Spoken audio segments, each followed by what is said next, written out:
Hey folks, it's Marvin Cash, the host of the Articulate Fly. We're back with another Casting Angles with Mac Brown. Mac, how are you doing?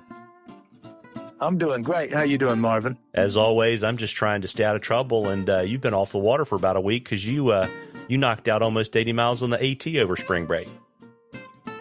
Yeah, we went down to Georgia and hiked back up towards North Carolina. That was a fun spring break with the kids. And it's nice to be back. They had to be back in school today, so we're back to reality. How's that treating you?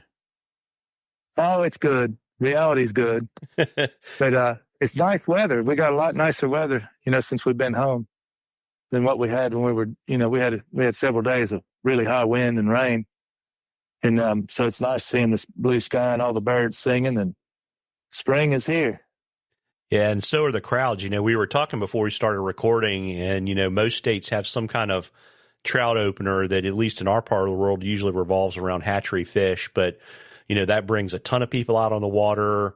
They're relatively actively stocking, DH streams. And so the real question is, what do you do to get away if you want a little solitude?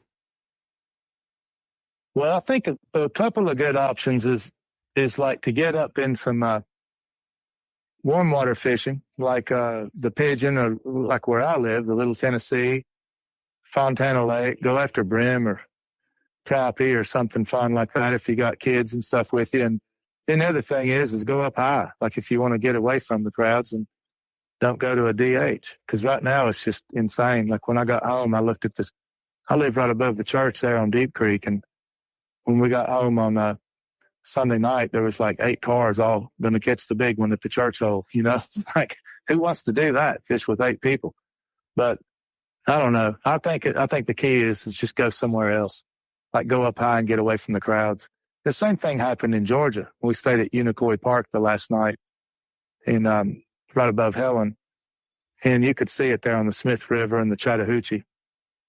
Same deal going on down there. We probably saw 50 fishermen that were on the Chattahoochee and in the Smith. That's a DH program as well. Of course, everybody's coming out because it was nice weather.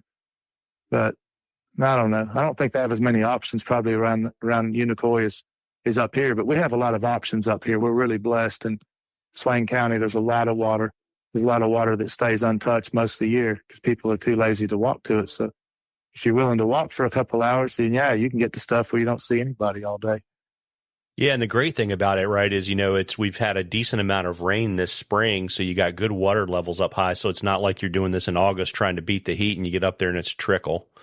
That's right. And it's also, we've got a good hatch time, and the fish, are still like kind of, wiping the winter sleepers out of their eyes. So they're pretty eager to take a fly.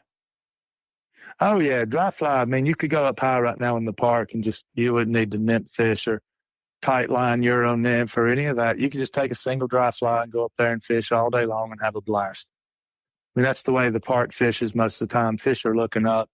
Very opportunistic fish, whether it's on Eagle or Forney or Nolan Creek, or, there's a lot of water coming out of the park. I mean, you got 6,700 foot peaks coming down to 1,700 feet elevation, and all of that water has opportunistic fish. So that's a good option. But also bluegill. Like I say, if you got kids, we did that for the kids' spring break. This was the kids' spring break when we went on the AT.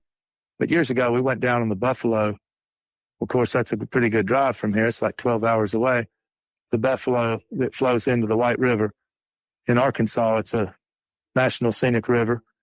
And that was a fantastic trip. We had the cousins from Colorado, and they're all about the same age. And we fished for bluegill for a week. I mean, literally, that's what the kids caught. We threw a green mock fly, and the bluegill would hit it within 1,001 the whole way down the river. So you can't ask for any better fishing for kids. So warm water is really a good choice this time of year because they're super active as well. Yeah, and that's really, small woolly boogers, small poppers for panfish, pretty good, right? And then I would always when I start fishing this time of year, I like to go for about the last, half hour to hour of light and try to fish for bigger fish with, bigger sliders and poppers, and maybe see if I can get Mr. Bass to play ball. Oh, yeah. No, that's a lot of fun, too. The other thing, down there on that trip was alligator gar. There was a lot of gar on that river, and that was a hoot because they're big. They're 30 plus inches. And of course, the kids caught some of those on pulling some streamers down deep. And, of course, that was a handful for little kids, 12 years, 8 years old. That's how old the boys were last time we did that on the Buffalo. But warm water's a lot of fun this time of year. I think so much pressure is put on trout, and there's so much delayed harvest put and take, stock fish, wild fish, and it's like everybody gets all excited. I mean, trout's great, don't get me wrong, but there's carp. Carp's great, bluegill's great, gar's great. It's just a lot of things to go do.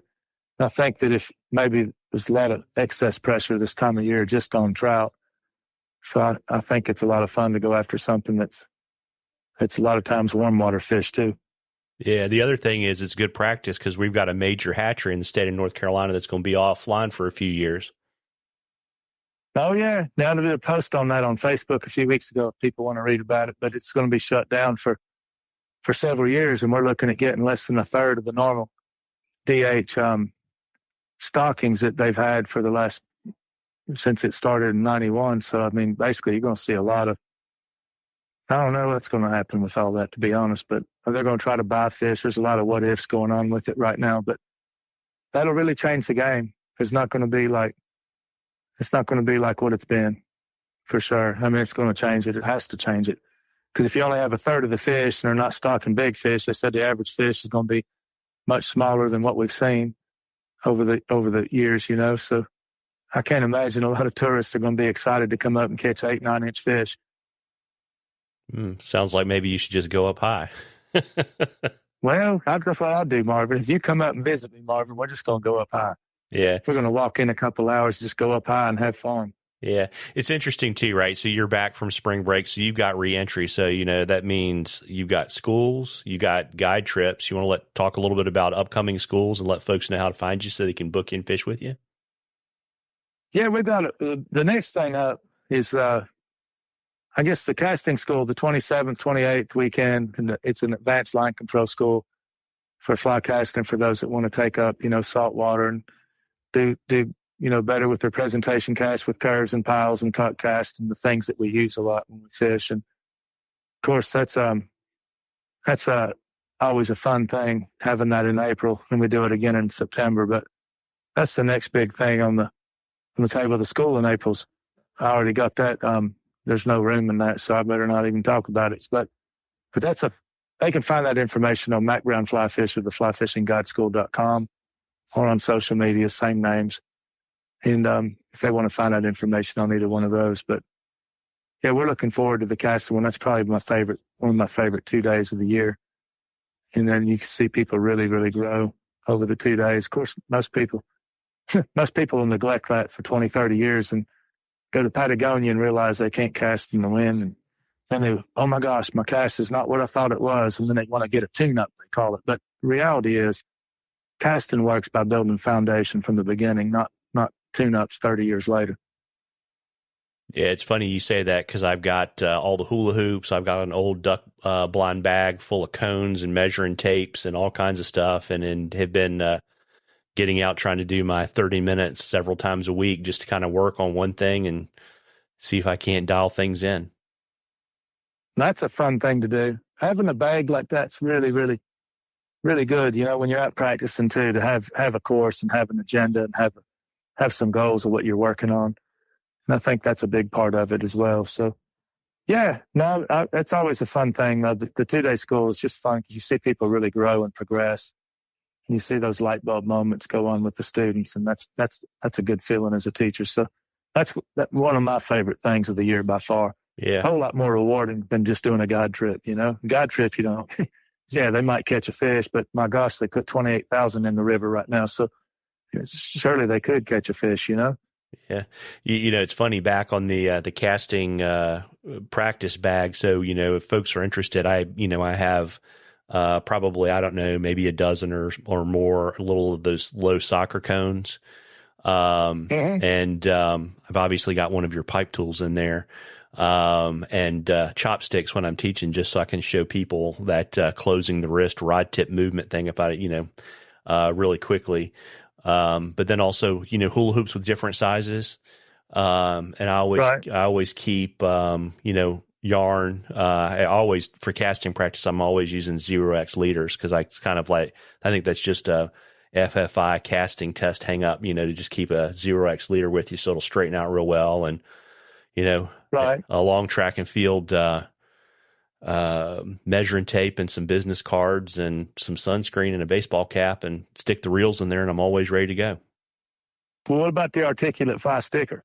Oh, sometimes I have stickers, but I always have business cards.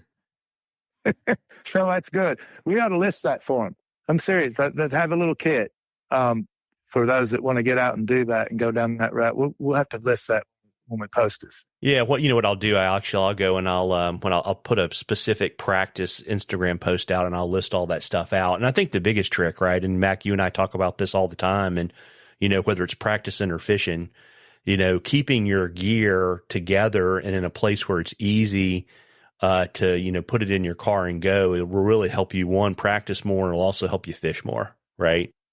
Oh, yeah. Yeah, I've got mine in a duffel bag. I just grabbed the one duffel bag and we're ready to roll. Yeah. And so, the only thing I would say, folks, is remember, hot cars in the summertime are bad for fly lines. And so I generally keep that stuff in the garage and don't let it cook in the car. But, keep it kind of put together. And, it's a simple thing, right? It's a great Sunday afternoon, or, on your way home from work or after dinner, go out and spend 30 minutes. And, Mac, you and I have talked about this a ton. It's way better to practice 4 times during the week for 30 minutes a pop than it is to go out and do some marathon session. Oh, yeah. Little short sessions are much more valuable for myelination development, what they call muscle memory. So, yeah, keep the sessions shorter and more frequent than trying to do long marathons. Yeah. So I guess, to kind of summarize, get away from folks and go higher, go fish a farm pond, and get your practice gear out there and practice a little bit. And, folks, and of course, get out there and catch a few. Tight lines, everybody. Tight lines, Mac Brown. Tight lines, Marvin.